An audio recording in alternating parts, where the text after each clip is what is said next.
Well, once upon a time, there was a boy called Billy. And Billy was a very lucky boy. He lived in an enormous house in a leafy area. He had a room of his own.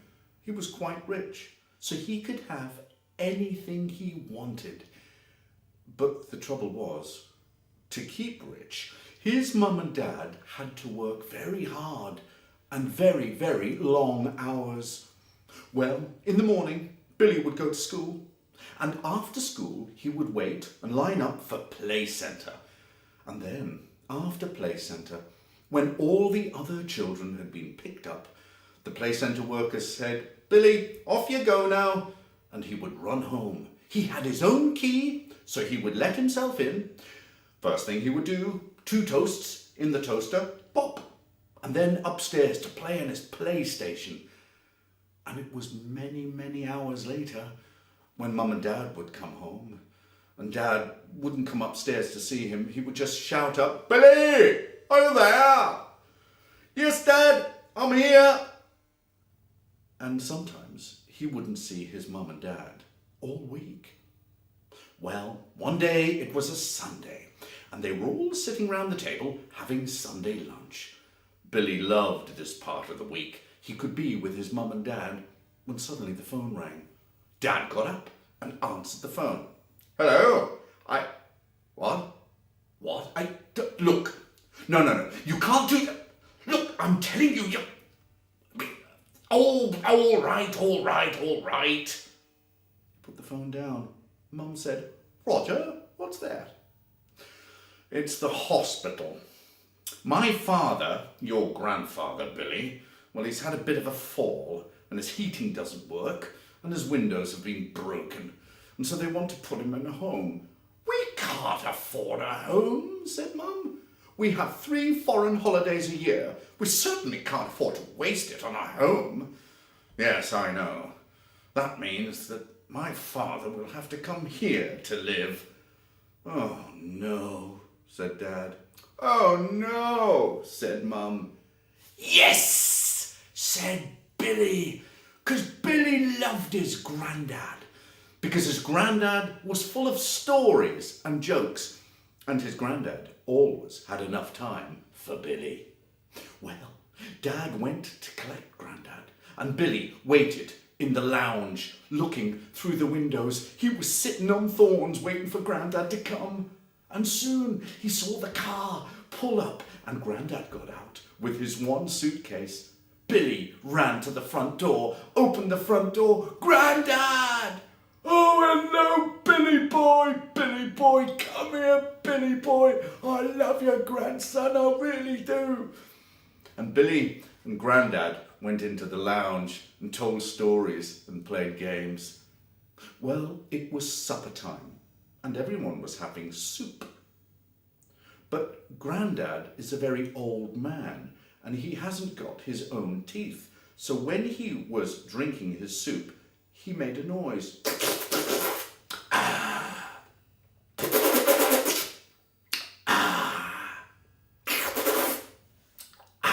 "It's great soup, Billy boy, do you like it?" "Yes, Grandad, it's fantastic." And Billy was laughing at Grandad's noise, but Mum wasn't, and nor was Dad. And later on, Mum said to Dad, "I cannot put up with that disgusting noise. From now on, he eats his meals in the lounge." "Oh, Grandad, is that all right?" said Billy. "That's all right. I don't mind. I'm used to eating alone." And then it came time for bed. Mum said, "Now listen, you're going to sleep in the cupboard under the stairs on a camp bed, because Roger needs the spare room for the office, and I need the other spare room for my clothes." "I don't mind," said Grandad. "It'd be like during the war." Well, the next day they had another meal together. And because Grandad was eating in the lounge, he didn't have a proper table to sit at. But also because some old people, they shake. And when Grandad had his fork, he tried to put all the food in his mouth, but some of the crumbs, they fell on the ground. Mum came in and she was angry. She said, "You mucky pup! Look at all that I have to clean up. Well, from now on, you are not eating your meals in the lounge. You can eat them in the garden." And Billy said, "Oh, Grandad, is that all right?" And Grandad said, "Yeah, I don't mind if you like having a picnic, really. Sitting at the table, having my sandwiches." "Oh, no," said Mum. "You're not going to sit at the table. You are going to eat your meals off the ground." And poor Grandad went outside. It was cold outside, and his food was put on the grass for him to eat. Billy looked through the patio windows. "Yeah, Billy boy, it's fine out here. It's quite fresh, really." Well, that night, Mum and Dad were talking in their bedroom. Billy knew they were talking about Grandad, so he sneaked and listened at their bedroom door. And Mum was saying, "Roger, we cannot have him living in our house. It's disgusting. He's disgusting." "I know, dear. I'm ashamed I'm his son. But I've got an idea. What we'll do is we'll go downstairs and we'll put him in the laundry basket. And then we'll take the laundry basket outside to the 4x4, put him in the back, and we'll drive out to Epping Forest. We'll leave the laundry basket by the side of the road. Someone's bound to find it, and then they can look after him." "That's a jolly good idea," said Mum. But Billy had heard them. And Billy opened the door and said, "Mum, Dad, you can't do that to Grandad. You can't." "Billy, you naughty boy, get back to your room." And Billy went back to his room. Dad went downstairs. Under the stairs, he woke up Grandad. "Come on, Father, come on, wake up." What is it, son? What is it? Is it morning yet?" "No, it's not morning, Father. You're going to go on a little journey. Now, come along, get into this laundry basket." "But why? Why?" "Look, Father, get into the laundry basket and trust me. I am your son."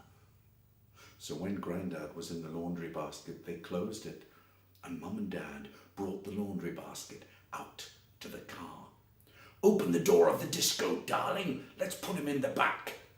They were putting the laundry basket into the back of their car when all of a sudden the window opened and it was Billy, and Billy shouted down, "Mum, Dad, don't bring Grandad away." "Oh, Billy, get back into bed. You'll wake the neighbours. Get back, get back."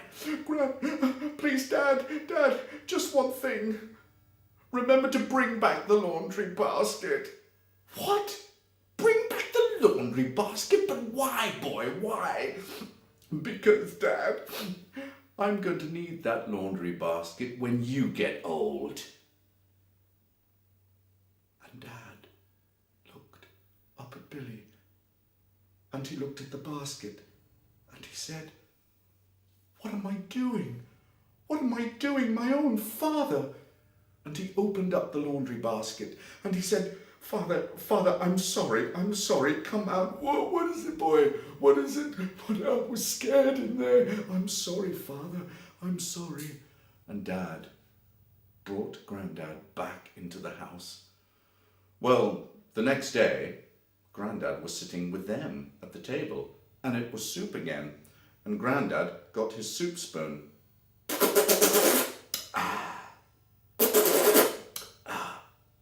But then Dad got his soup spoon, and he made a noise, and Mum got her soup spoon,